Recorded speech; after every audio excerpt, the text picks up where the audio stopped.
Dear parents and students, बहुत बहुत स्वागत है आप सभी का द्रोड़ स्कूल के ऑनलाइन लर्निंग प्लेटफॉर्म पे, जहां पे हम बच्चों को नवोदय विद्यालय, सैनिक स्कूल और मिलिट्री स्कूल की बहुत ही बेहतरीन ढंग से तैयारी कराते हैं। हमारे पढ़ाए हुए हजारों बच्चे नवोदय विद्यालय, सैनिक स्कूल और मिलिट्री स्कूल से अपनी पढ़ाई कर रहे हैं। तो आज की इस वीडियो में हम डिस्कस करने वाले हैं कि नवोदय विद्यालय में किस भाषा में, किस मीडियम में आपकी पढ़ाई होती है ना। आपने देखा होगा, नॉर्मल अप लेवल पे बात करें, जैसे आपके आसपास स्कूल होते हैं, ठीक है, कोई गवर्नमेंट स्कूल है, ठीक है, कोई सेमी गवर्नमेंट है या कोई प्राइवेट स्कूल है, तो वहां पता होता है कि ये इंग्लिश मीडियम वाला स्कूल है, ये हिंदी मीडियम वाला स्कूल है। यहाँ पे हिंदी मीडियम में पढ़ाई होगी, यहाँ की पुस्तकें हमको हिंदी मीडियम में मिलेगी, यहाँ की इंग्लिश मीडियम में होंगी। ऐसा होता है ना कि बच्चे को भले अच्छे से इंग्लिश नहीं आती, लेकिन पेरेंट्स बच्चा इंग्लिश सीखेगा इसलिए उसे क्लास 6 से इंग्लिश मीडियम में डाल देता है। क्या नवोदय विद्यालय में भी ऐसा होता है कि मीडियम पहले से डिसाइड होता है कि यहाँ पे बच्चों को इंग्लिश मीडियम में ही पढ़ना है या हिंदी मीडियम में ही पढ़ना है या किसी और अदर लैंग्वेज के ऑप्शन है? तो सब कुछ मैं इस वीडियो में क्लियर करने वाला हूं। स्टार्टिंग से आपको सारी चीजें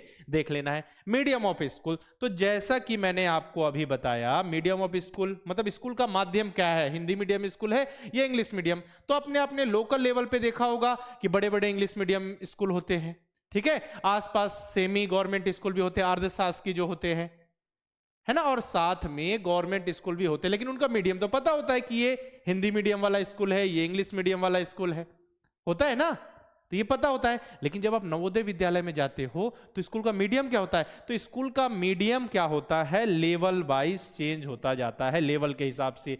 जैसे जब आप क्लास 6 से 8 में रहोगे तब जो आपका मीडियम होगा वो अलग होगा, और जैसे ही आप क्लास 9 से 12 तक जाते हो तो आपका जो मीडियम होगा वो अलग हो जाएगा। ऐसा सारे ऑल इंडिया में जितने भी नवोदय विद्यालय हैं सबके लिए ऐसा होता है। तो आपके मन में सवाल आएगा, सर जी कुछ तो हिंदी भाषी हैं और कुछ नॉन हिंदी राज्य हैं, वहां कैसा होता होगा? तो सब कुछ मैं आपको अभी बताने वाला हूं। तो देखिए, कक्षा 6 से 8 तक, देखिए कक्षा 6 में बच्चे का एडमिशन होता है ना, तो बच्चा कक्षा 6 से 12वीं तक पढ़ता है नवोदय विद्यालय में। तो कक्षा 6 से लेकर 8 तक जिन बच्चों का सिलेक्शन नवोदय विद्यालय में हुआ, तो 6 से 8 तक की उनकी पढ़ाई होती है रीजनल लैंग्वेज यानी कि क्षेत्रीय भाषा में।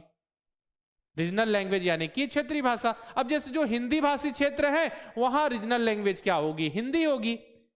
समझ रहे हो बात? और जो आपके नॉन हिंदी वाले हैं तो वहां पे इंग्लिश हो सकती है कि इंग्लिश में पढ़ाई हो रही हो सकता है जैसे नॉन हिंदी में तो अब कर्नाटक है तो वहां पे कन्नड़ में पढ़ाई हो रही है, ठीक है, केरल है तो वहां मलयालम में पढ़ाई हो रही है, असम है तो वहां असमीज में पढ़ाई हो रही है। बिल्कुल ऐसा हो सकता है, क्षेत्रीय भाषा में पढ़ाई हो रही है, साथ में अलग से। जैसे अब हिंदी भाषी क्षेत्र की बात करें तो वहां पे हिंदी में हो रही है पढ़ाई आपकी, 6 से 8 तक मीडियम हिंदी हो गया, साथ में इंग्लिश की भी बुक आपको मिल जाएंगी सेम सब्जेक्ट की, आप जिसमें पढ़ना चाहें। जो टीचर होंगे आपको बाइलिंगुअल पढ़ाएंगे, एकदम ऐसा नहीं रहेगा कि यहाँ पे इंग्लिश में ही पढ़ना है, ऐसा नहीं होगा, ठीक है। क्षेत्रीय भाषा का यहाँ पे रहता है, मतलब मुख्य रूप से हिंदी भाषी क्षेत्र में हिंदी में, और फिर बाकी जो नॉन हिंदी है वहां पे जो भी लैंग्वेज है स्टेट की वहां उसमें पढ़ाया जाता है 6 से 8 तक।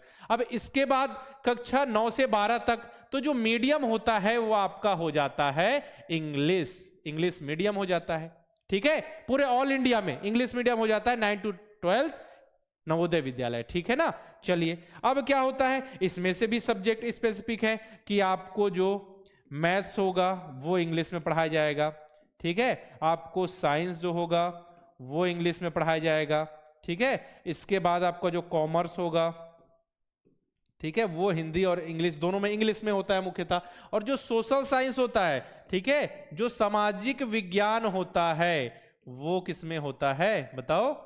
सामाजिक विज्ञान होता है हिंदी और इंग्लिश दोनों में, आपके पास ऑप्शन होते हैं।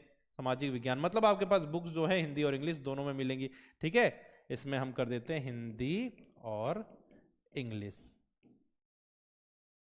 ऐसा। तो देख लीजिए यहाँ पे 9 से 12 तक मुख्य रूप से मीडियम आपका इंग्लिश होता है, ठीक है। हिंदी रहे मतलब हिंदी भाषी क्षेत्र चाहे रहे या फिर नॉन हिंदी रहे, लेकिन और यहाँ पे 6 से 8 में हिंदी भाषी क्षेत्र है तो हिंदी रीजनल लैंग्वेज जो उनकी हो गई, मातृभाषा में नॉर्मल उनको पढ़ाया जा रहा है। और फिर अगर नॉन हिंदी है तो फिर वहाँ जो भाषा है चलती है वो उसमें बच्चों को पढ़ाया जाता है 6 से 8 तक, लेकिन 9 से 12 तक इंग्लिश हो जाता है, ठीक है। अब आपको पता है कि जो नवोदय विद्यालय है वो त्रिभाषा सूत्र यानी कि 3 लैंग्वेज फॉर्मूला को फॉलो करता है, ठीक है। तो जो हिंदी स्पीकिंग क्षेत्र वाले जो डिस्ट्रिक्ट है जहां नवोदय विद्यालय है, जहां हिंदी बोली जाती है, ठीक है, तो फिर वहां हिंदी आपको पढ़ाया जाएगा, ठीक है। रीजनल लैंग्वेज जो आपकी मदर टंग है, मातृभाषा, उसमें पढ़ाया जाएगा तो हिंदी में पढ़ाई ये एक हिंदी सब्जेक्ट हो गया, साथ में आपको इंग्लिश भी पढ़ाया जाएगा। मतलब टोटल 6 से लेकर 12 तक आप कौन कौन सी लैंग्वेज वहां सीखते हो, तो हिंदी में आपको सारी चीजें पढ़ाई जा रही है, साथ ही इंग्लिश आपके लिए जरूरी है, इंग्लिश भी आपको पढ़ाया जाता है। और कोई आधुनिक भारतीय भाषा जो संविधान की 8वीं अनुसूची में जो 22 भाषा है उनमें से, तो जैसे कि आपका माइग्रेशन जहां होना है, आपको पता होना चाहिए कि नवोदय विद्यालय में जो बच्चे पढ़ते हैं उनको क्लास 9th में किसी और स्टेट में जाना पड़ता है, ताकि आप कल्चर को थोड़ा एक्सचेंज कर सको, संस्कृति का आदान प्रदान कर सको। ठीक है, तो वही जैसे कि नवोदय विद्यालय महाराजगंज की बात करें तो वहां से बच्चों को कहां भेजा जाता है, कर्नाटक भेजा जाता है, तो वहां पे तीसरी जो लैंग्वेज है उसके रूप में उन्हें कन्नड़ पढ़ाया जाता है। ठीक है, जैसे अगर बात करें हम नवोदय विद्यालय गोरखपुर, तो वहां से बच्चों को कश्मीर भेजा जाता है, तो उनको वहां पे उर्दू सिखाई जाती है बच्चों को, है ना, मतलब तीसरी लैंग्वेज के रूप में। तो इस तरीके से हिंदी स्पीकिंग क्षेत्र में ये लैंग्वेज आपको सिखाई जाएंगी। और बाकी क्लास 6 से 8 तक, 9 से 12 तक ये तो मैं बता चुका हूं। नॉन हिंदी क्षेत्र है जैसे आप साउथ हो गए क्षेत्र, ठीक है, या नॉर्थ ईस्ट के कुछ स्टेट हो गए जहां पे हिंदी मुख्य भाषा नहीं है। ठीक है, तो वहां पे जो भी क्षेत्रीय या राज्य भाषा हो उसमें उनकी पढ़ाई होती है, आपको पता है, उसमें पढ़ाया जाता है। 6 से 8 तक आपको बताया गया, तो ये लैंग्वेज तो सीखते ही हैं। मतलब जैसे कर्नाटक से हैं तो कन्नड़, ठीक है, और अगर केरल से हैं तो मलयालम, है ना, तेलंगाना आंध्र प्रदेश से हैं तो तेलुगु।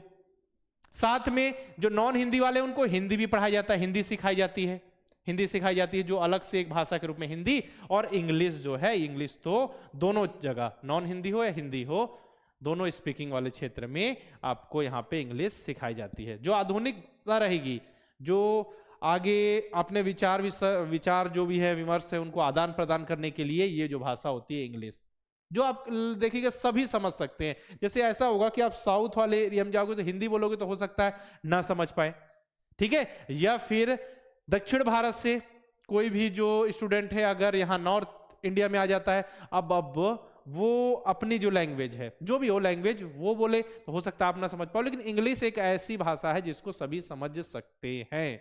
ठीक है ना, तो ये जैसे नॉन हिंदी क्षेत्र में और हिंदी वाले क्षेत्र में क्या क्या लैंग्वेज, जो 3 भाषा सूत्र है उसके अंतर्गत कौन कौन सी लैंग्वेज आपको नवोदय विद्यालय में पढ़ाई जाती है, ये है। और माइग्रेशन प्रोग्राम क्या होता है, तो माइग्रेशन प्रोग्राम ऐसा है, मैंने आपको बताया कि नवोदय विद्यालय है तो जो संस्कृति कल्चर का जो आदान प्रदान करने के लिए, ठीक है, तो ये एक स्कीम होती है बच्चों के लिए कि क्लास 8 के बाद बच्चे 1 साल के लिए किसी दूसरे स्टेट में पढ़ने जाते हैं नवोदय विद्यालय में, है ना। तो मैंने आपको एग्जांपल भी दिया, जैसे नवोदय विद्यालय महाराजगंज के जो स्टूडेंट हैं वो 1 साल के लिए कहाँ जाएंगे, कर्नाटक वाले नवोदय विद्यालय में, और वहां के बच्चे यहाँ आएंगे, है ना। तो देख से यहाँ पे क्या होगा, अब उनको क्या सिखाई जाएगी, जो नवोदय विद्यालय वाले बच्चे हैं महाराज, उनको हिंदी इंग्लिश के अलावा उनको कन्नड़ भी सिखाई जाती है, ताकि आप बेसिक सीख सको कन्नड़, और फिर जब वहां जाओ माइग्रेशन में तो उस कन्नड़ का यूज कर सको, चीजों को समझ सको, है ना। बेसिक, ऐसा नहीं कि बिल्कुल एडवांस लेवल में, तो बेसिक आपको बोलचाल आनी चाहिए। इसी प्रकार आपको बताया सैनिक जो नवोदय विद्यालय गोरखपुर है, तो वहां के जो स्टूडेंट्स हैं उनको उर्दू सिखाई जाती है, क्योंकि उनका माइग्रेशन प्रोग्राम कहाँ होता है, कश्मीर में, तो उनको वहां भेजा जाता है माइग्रेशन के लिए, ताकि वहां की जो कल्चर है उसको एक्सचेंज कर सके, आदान प्रदान कर सके, वहां की कल्चर को देख सके, समझ सकते, वहां के बच्चे यहाँ आते हैं, यहाँ की कल्चर को देख सके, है ना। तो ये प्रोग्राम होता है। तो कुल मिला के हमने समझ लिया कि नवोदय विद्यालय में किस मीडियम में आपकी पढ़ाई होती है। बाकी जब आप नवोदय विद्यालय के एग्जाम दोगे तो जो आपका पेपर होगा किस मीडियम में आएगा, क्वेश्चंस किस भाषा में लिखे होंगे, क्या इंग्लिश में होंगे, हिंदी में होंगे, या अदर लैंग्वेज के भी ऑप्शन होते, तो इससे रिलेटेड एक मैं अलग से वीडियो बना दूंगा जिसमें आपको पता चल जाएगा कि एग्जाम का मीडियम क्या है। बाकी आप सभी मेहनत कीजिए। द्रोड़ स्कूल का रिजल्ट बिल्कुल शानदार रहा। नवोदय विद्यालय, सैनिक स्कूल और मिलिट्री स्कूल में देश में हमने नंबर 1 रिजल्ट दिया।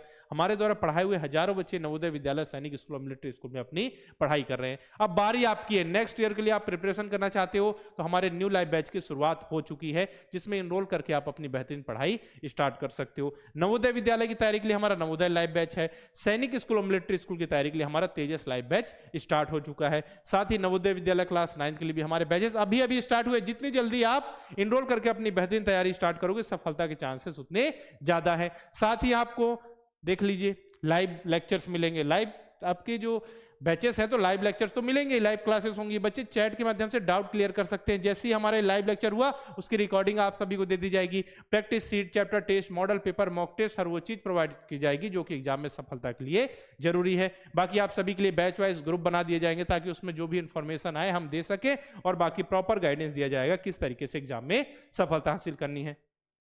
नवोदय विद्यालय सैनिक स्कूल और मिलिट्री स्कूल की तैयारी के लिए आपको यहाँ पे रिकॉर्डेड बैचेस देखने को मिल जाएंगे। नवोदय के लिए नवोदय अल्फा, सैनिक के लिए सैनिक अल्फा, तीनों की तैयारी करना है। नवोदय विद्यालय, सैनिक स्कूल और मिलिट्री स्कूल, तो हमारा अर्जुन बैच है जिसमें जुड़कर आप अच्छे से तैयारी कर सकते हो और इसका रिजल्ट बहुत ही शानदार रहा है। साथ ही नवोदय विद्यालय क्लास 9 के लिए भी आपको रिकॉर्डेड बैच मिल जाएंगे। Model paper, mock test Play Store में देखने को मिलेंगे। नवोदय विद्यालय, सैनिक स्कूल और मिलिट्री स्कूल की तैयारी से रिलेटेड करना क्या है, प्ले स्टोर पे जाइए, द्रोड़ स्कूल का ऐप इंस्टॉल कीजिए, किसी नंबर से लॉगिन कीजिए, आपको सारे बैचेस मिल जाएंगे। सिंपल सा प्रोसेस है इनरोल करने का। इनरोल कीजिए और अपनी बेहतरीन तैयारी स्टार्ट कीजिए। इनरोल करने में दिक्कत आ जाए या बैच से रिलेटेड आपको इंफॉर्मेशन चाहिए, जानना है कि एलिजिबिलिटी क्राइटेरिया क्या है, कौन कौन से बच्चे एग्जाम दे सकते हैं। कुछ पेरेंट्स ऐसे भी होते हैं, सर जी हम बच्चे को किस एग्जाम की तैयारी कराएं, थोड़ा हमको गाइड कीजिए, तो आप बिल्कुल हमारे हेल्पलाइन नंबर पे कॉल करके इंफॉर्मेशन ले सकते हैं। साथ में द्रोड़ स्कूल के यूट्यूब चैनल को सब्सक्राइब करके बेल आइकन पे क्लिक करना नहीं भूलना है, ताकि जितनी भी इंफॉर्मेशन है, पढ़ाई से रिलेटेड वीडियो है,